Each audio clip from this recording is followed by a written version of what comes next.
Existem nações cristãs hoje? Enquanto no Antigo Testamento Deus demonstrava predileção em relação ao povo, na Nova Aliança não há distinção entre judeu e gentio. Estamos no tempo da graça, e não mais da tutela da lei. Isso envolve uma supressão de boa parte do Antigo Testamento, o que elimina um conceito de nação cristã. Tenho certeza de que você já ouviu isso. Agora, será mesmo verdade que não existe nação cristã? Eu sou Gabriel Enes. Fique por aqui e tenho certeza que irá se surpreender.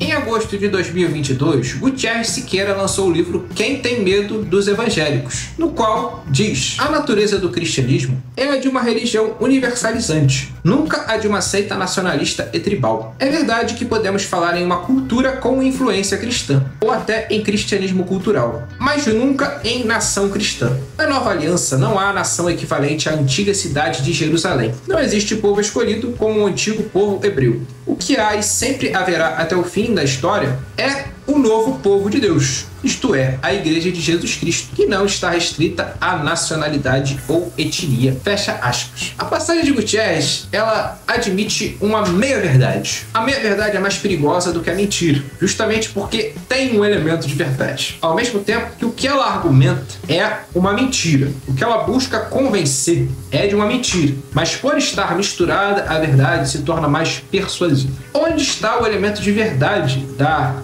passagem de Gutierrez? De fato, a revelação bíblica, ela não é posse de um povo exclusivo. No Antigo Testamento, Deus tinha um pacto com a nação de Israel. Era uma perspectiva exclusivista, a que o judeu tinha, e tem até hoje, por não ter admitido seu próprio Messias. Mas nós vemos que a coisa mudou no Novo Testamento. O Evangelho, ele não é privilégio do judeu, mas ele é para todos os povos. A salvação por meio de Cristo, ela se faz acessível a todos os povos, sem distinção de judeu e gentio. Onde está o equívoco nessa passagem? É um erro muito comum no universo evangélico, aquele que restringe a fé ao âmbito pessoal. A religião se torna assim algo privado, algo restrito à individualidade, à liberdade de cada um. Todos nós temos uma liberdade de crença, assegurada inclusive pelo Estado. Você pode professar a religião que você quiser. Porém, onde que está o problema disso? Você admite a religião como um direito, como algo privado. É que existe uma esfera pública. E quem que dita a norma na esfera pública? Nós que somos cristãos admitimos que a Bíblia, ela nos dá a diretriz da nossa vida privada. Agora, e a esfera pública? Quem dita o que é certo e o que é errado? Quem dita o que é bom ou o que é mal? Nós temos nela uma zona neutra. Essa zona neutra envolve aspectos da existência humana, como o Estado, a ciência e o sistema de educação. Para Gutierrez, é plenamente possível que um evangélico pense a partir das mesmas categorias de pensamento que o não cristão, uma vez que não existe nação cristã. Então, se não existe um ideal de nação cristã, o cristão ele pode pensar politicamente como um não cristão. Isso é perfeitamente possível. Ele mesmo é um exemplo disso. Ele, ao longo do livro, se declara alguém de direita, alguém que pensa sobre categorias de pensamento de direita. E ele vai falar um pouco contra a esquerda, fala também um pouco contra a direita, mas ele admite que é possível um diálogo em torno de algumas categorias comuns entre cristãos e não cristãos.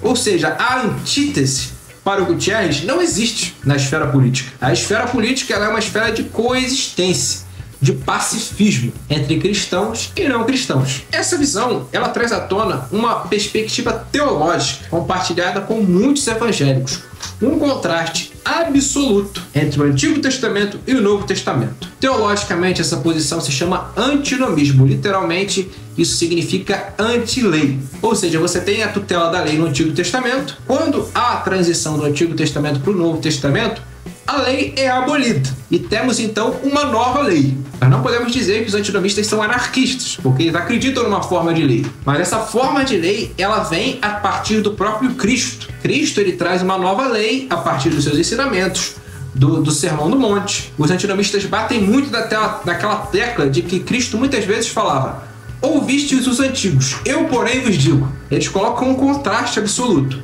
entre o Antigo Testamento, Moisés, e o Novo Testamento, Jesus. Eles também, com frequência, utilizam passagens como a de Hebreus 7 para corroborar com a sua tese de que Jesus veio estabelecer essa nova lei, que conflita com a lei do Antigo Testamento. Então ela não é um desenvolvimento da lei do Antigo Testamento, mas é algo que conflita diretamente com aquilo que estava no Antigo Testamento. Cultura é religião exteriorizada. Portanto, ao influenciar uma sociedade, a cosmovisão cristã é capaz de efetivamente torná-la cristã em seus costumes, suas crenças e suas leis. A história do cristianismo é a história da formação e do declínio de nações cristãs. A cultura é um produto da religião, não algo meramente influenciado por ela. Logo, nós vemos que a fala do Gutierrez tem um problema também do ponto de vista sociocultural, porque ele entende que uma cultura pode ser influenciada pelo cristianismo, ou até mesmo aparentemente cristã. Ou seja, o Gutierrez fala de um cristianismo cultural, mas ele nega a existência de uma cultura cristã, o que é uma grande balela. Rushdoony diz o seguinte: quando a Nova Inglaterra passou a existir como Estado de Direito, a adoção da lei bíblica significou o retorno às Escrituras e a volta ao passado da Europa. Era um novo começo nos termos dos antigos princípios. Não foi um começo fácil, pelo fato de muitos servos que vieram com os puritanos encontrarem-se mais tarde revoltados em grande escala contra qualquer fé e ordem bíblica. Mesmo assim, tratou-se do retorno resoluto dos fundamentos da cristandade. Fecha aspas. A América foi fundada com um ideal de uma nova Israel pautada na lei de Deus. Todo Estado precisa de uma moral, e a moral precisa de uma religião. A religião cristã foi o fundamento de muitas ordens sociais. Os Estados Unidos foram uma delas. Isso envolveu especialmente o desenvolvimento do Ocidente. Rushdoony escreve em sua obra Os Fundamentos da Ordem Social sobre como que os concílios da Igreja foram a grande base do que nós chamamos Ocidente. Essa, infelizmente, não é mais a realidade de muitas culturas. A maioria das nações do mundo, os Estados Unidos não são exceção, tem uma outra religião estabelecida, a do humanismo secularista. O humanismo crê que o homem tem um valor nele mesmo, um valor intrínseco, e que ele é independente, autossuficiente e determinador da realidade. O humanismo é um inimigo mortal do cristianismo. É muito engraçado porque se você pegar tudo que o humanismo louva, como direitos humanos, liberdades individuais, isso tudo só foi possível mediante o cristianismo, que é o fundamento da civilização ocidental. Você não vê esses valores no mundo islâmico, por exemplo. Por quê? Porque lá possui um outro fundamento, que é a Sharia, descrita e explicitada no próprio Corão. Já nós, no Ocidente, nós temos como base civilizacional o cristianismo, que vem das Escrituras. A Escritura é o grande fundamento do cristianismo. Se você nega o fundamento cristão, você necessariamente abraça o fundamento humanista e o fundamento pagão. Quando alguém nega que existam nações cristãs, como o Sr. Gutierrez, das duas uma. Ou ele é um puro ignorante, ele não sabe do que ele está falando, ele simplesmente não tem erudição suficiente para tocar esses temas, é uma possibilidade, ou ele é um submisso ao humanismo. Quando nós temos teólogos e líderes cristãos pensando que o Estado constitui uma zona neutra, que não é reivindicada por Cristo, nós temos traidores da sua própria fé. Muitos pastores, muitos teólogos traíram a sua própria fé. Eles admitem o Estado moderno como uma manifestação sociocultural normativa. Ou seja, o Estado moderno que determina o que é possível e o que é impossível em termos de política. É o Estado moderno que tem a prerrogativa de abrir ou fechar igrejas. Muitos teólogos pensam assim. O que essa galera é? Vendida ao humanismo. Não obstante, meus amados irmãos, alguém poderia dizer: não estariam os teologistas enganados ao afirmarem que a ordem social precisa ser cristã? Não são os textos bíblicos claros ao afirmar que nós fomos libertos da lei? Nós temos Hebreus 7, nós temos passagens do apóstolo Paulo falando que nós não estamos mais debaixo da tutela da lei. Então como que a gente lida com isso? É o que será respondido no próximo bloco.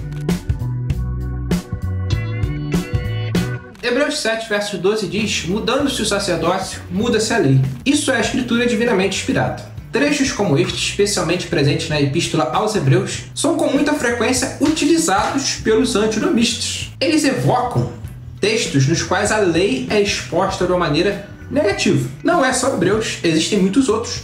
Eu mencionarei 3. Gálatas capítulo 2, verso 19 diz: porque eu, mediante a própria lei, morri para a lei, a fim de viver para Deus. Estou crucificado com Cristo. Ou seja, o apóstolo Paulo está dizendo: a lei passou para mim. Agora eu estou morto para ela, a fim de viver para Deus. Eu estou crucificado com Cristo. Aqui ele mostra o quê? Que a lei não é suficiente para nos salvar. Então ele estava em Cristo, apoiado na justiça de Cristo. 1 Coríntios 9, verso 20 diz: procedi para com os judeus como judeu, a fim de ganhar os judeus. Para os que vivem sob o regime da lei, como se eu mesmo assim vivesse. Para ganhar os que vivem debaixo da lei, embora não esteja eu debaixo da lei. Olha o que Paulo faz nessa passagem. Ele age como se fosse pela lei, junto àqueles que estavam na lei, ainda os judeus, sendo que ele mesmo não vivia pela lei. Ou seja, ele estava discipulando os judeus para se desprender da justificação a partir da lei. Ele queria ganhar os judeus. Então Paulo, aqui de maneira muito clara, ele está apresentando que a lei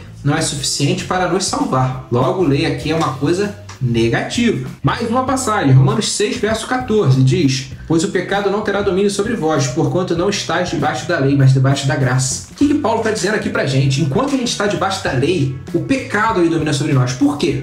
Porque nós não conseguimos ser salvos através da lei. Nossas obras, elas não satisfazem a vontade de Deus. Nossas obras, elas são aborrecíveis a Deus. Logo, ninguém é salvo por meio da lei. Então, lei, de novo, é algo negativo. Há diversas maneiras a partir das quais o conceito de lei é utilizado nas Escrituras. Lei é um conceito complexo. E nós, teonomistas, respondemos essas acusações dos antinomistas a partir da constatação de que a lei, da mesma maneira que ela é utilizada em alguns textos de maneira negativa, ela é utilizada em muitos outros de maneira positiva. Mencionarei 3 para contrastar com os primeiros 3 textos que a expõe de maneira negativa. Primeiro é Romanos 7, verso 12. Por conseguinte, a lei é santa, e o mandamento santo e justo e bom. Nós temos que nos lembrar, sempre que afirmamos que não somos salvos por meio da lei, que a lei de Deus é boa, ela é santa. Ela é uma expressão do caráter de Deus.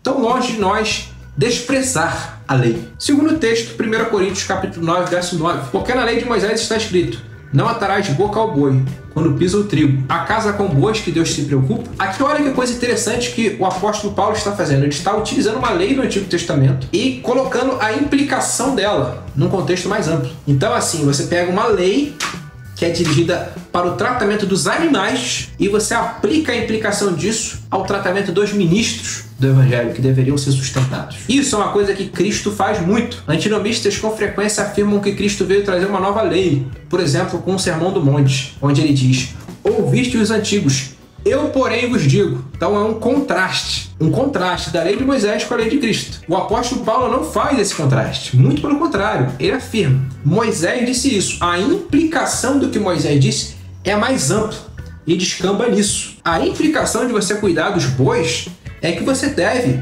cuidar muito mais dos seus ministros. E olhem só, isso é exatamente o que o nosso Senhor Jesus Cristo faz no Sermão do Monte. Quando ele diz: ouviste os antigos, não matarás, eu porém vos digo, aquele que aborreceu o seu irmão será réu de juízo. Ele está pegando as implicações do não matarás e levando ao nível que você deve buscar a conservação do seu irmão. Qual que é a perfeita contrariedade ao não matarás? É o você conservar a vida do seu próximo. Isso, pasmem, não foi uma novidade que Cristo trouxe. Isso já estava na lei de Moisés. Então, nosso Senhor Jesus Cristo, ele ensinou a lei como ninguém. Ele foi um expert na lei.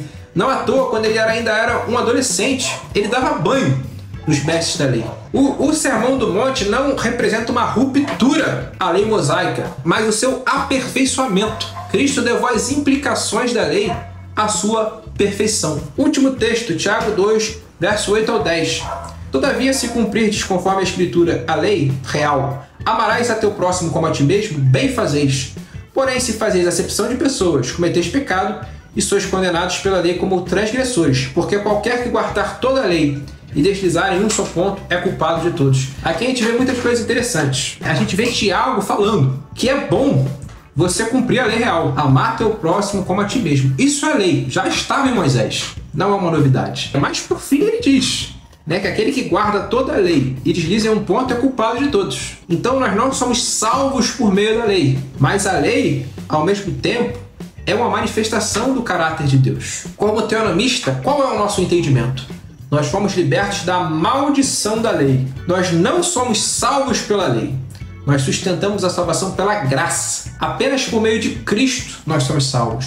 Não é pela obediência à lei de Moisés, não é pela obediência aos dítames da lei de Deus, mas por meio de Cristo. Ele sim cumpriu a lei Ele sim sofreu a nossa pena e ele sim venceu Satanás. A lei, ela serve a nós como um padrão, como um parâmetro de santificação. É aquilo a partir do qual nós medimos a plenitude da nossa salvação em todos os aspectos da nossa vida. A lei é fundamental para nos fazer entender nossa própria pecaminosidade. Ela humilha o homem e mostra o quanto ele está aquém do padrão de Deus. Calvino fala isso claramente nas Institutos. Porém, isso é motivo para a gente dizer que a lei é ruim, que a gente tem que abandonar a lei? De maneira alguma.